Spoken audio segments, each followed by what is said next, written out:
भगवान की जय।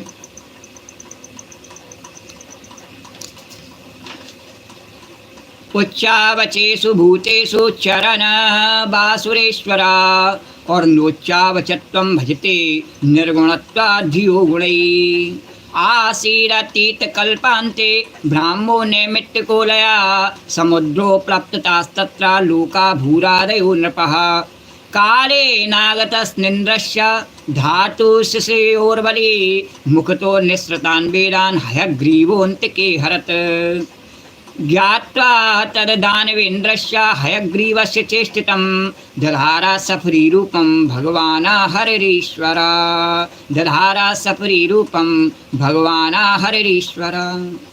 वे सर्वशक्तिमान प्रभु वायु की तरह नीचे ऊंचे छोटे बड़े सभी प्राणियों में अंतर्यामी रूप से लीला करते रहते हैं। ये सभी जितने भी हमें रूप दिखते हैं नहीं, मनुष्य के नहीं, सब प्राणियों के, चाहे वो जड़ पत्थर और वृक्ष आदि हों और चाहे जीव जंतु हों, पशु पक्षी हों, कीड़े मकोड़े हों, कोई भी हों, सब जीवों में भगवान अंतर्यामी रूप से विद्यमान हैं और सभी में वही एक प्रभु लीला कर रहे हैं। परंतु उन सब प्राणियों के बुद्धिगत गुणों से छोटे बड़े या ऊंचे नीचे नहीं हो जाते भगवान।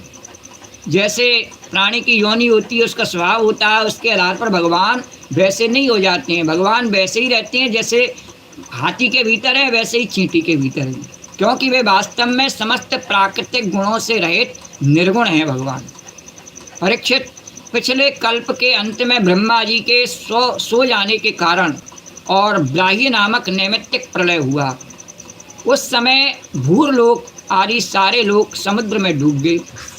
प्रलय काल आ जाने के कारण ब्रह्मा जी को नींद आ रही थी, वे सोना चाहते थे। उसी समय वेद उनके मुख से निकल पड़े और उनके जैसे हम सोमें तो हमारे मुख से निकल आवे, हरे कृष्ण गोविंद गोपाल माधव, हरे द्वारकाधीश भगवान की जय, यमुना मैया की जय, जय जय श्री राधे, हाँ निकल आवे।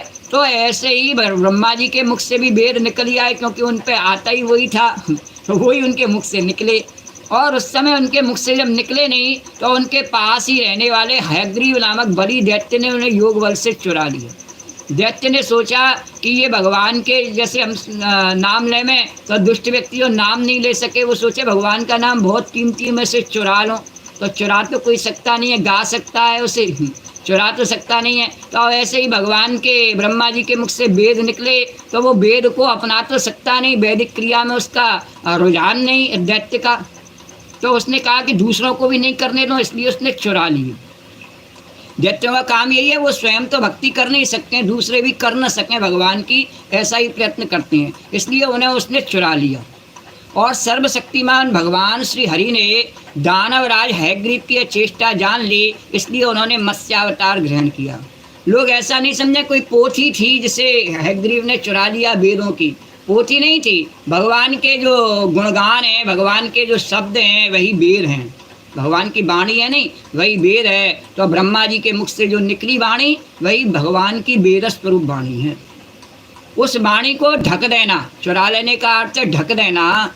जैसे हमारे देश में पूर्व काल में लोग भागवत गीता रामायण आदि पढ़ते थे, पर दुष्टों ने अखबार निकाला और अब सब अखबार पढ़ने लगे। फिर उसके बाद में टेलीविज़न रेडियो आदि बनाए तो सब उन्हें देखने लगे, और अब ये फ़ोन बना दिया तो उसको देखने लगे, और रामायण भागवत गीता को भूल गए।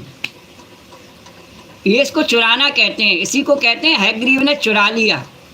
कोई पुस्तक नहीं चुरा ली, अपने बातों को थोप देना, राक्षसी बातों को, तामसी बातों को जीवों पर थोप देना, और उसके जीवन में जो सात्विक की बात स्वभाव से ही है। भगवान ने सब जीवों को दिया है सत्वगुण, सचित आनंद सबके पास है नहीं, तो भगवान ने सबको दिया है, पर उसको ढक देना। चुरा देने का अर्थ यही है कि उसको ढक देना, उसे दबा देना अच्छी बातों को, और उसकी जो बुरी प्रवृत्ति है उनको जागृत कर देना।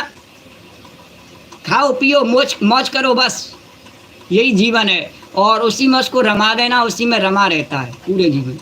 तो यही दानवी शक्तियों का जो है नहीं प्रभाव है, तामसी शक्तियों का प्रभाव है कि वे हमारे सत्व गुण को दबाए करके और अपने रजोगुण और तमोगुण को संसार में फैला देते हैं। और वही काम हयग्रीव ने किया, वैदिक ज्ञान को छुपा दिया और तामसी ज्ञान को, तंत्र ज्ञान को उसने आगे बढ़ाया। बोलो द्वारकाधीश भगवान की जय।